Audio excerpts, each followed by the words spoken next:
Welcome to our channel. Today we how to restore general liability coverage updates with CoverWallet step by step clearly. To restore general liability coverage updates with CoverWallet, start by visiting the CoverWallet website. Log into your account using your registered email and password. Once logged in, navigate to the dashboard. Look for the Policies tab in the navigation menu. Click on Policies to access your existing coverage details. Locate the general liability policy you wish to update. Select the policy to view more information. Next, click on the Update button associated with the policy. Review the current coverage details shown on the screen. Identify any sections where updates are necessary. Enter the required updates into the provided fields. Ensure all entered information is accurate and complete. After making the changes, click the Save button to store your updates. You may be prompted to review your changes once more. Confirm the updates by selecting the Confirm button.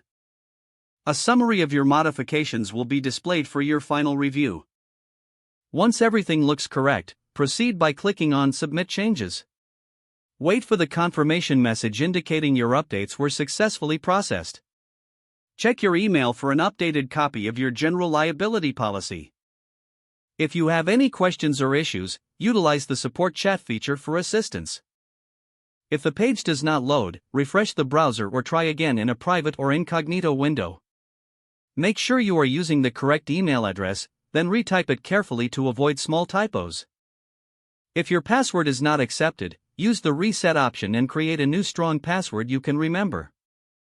Check your spam folder for verification or security emails, then complete any requested confirmation steps. Enable two-factor authentication if available to improve account security and reduce unauthorized access risk. After signing in, review your profile details so your contact information and settings are accurate and current. If you see an error message, note it down and try again after restarting your device and internet connection. Log out when you finish, especially on shared devices, to keep your account and payment information secure. If the page does not load, refresh the browser or try again in a private or incognito window. Don't forget to like this video and subscribe to our channel for more step-by-step tech guides.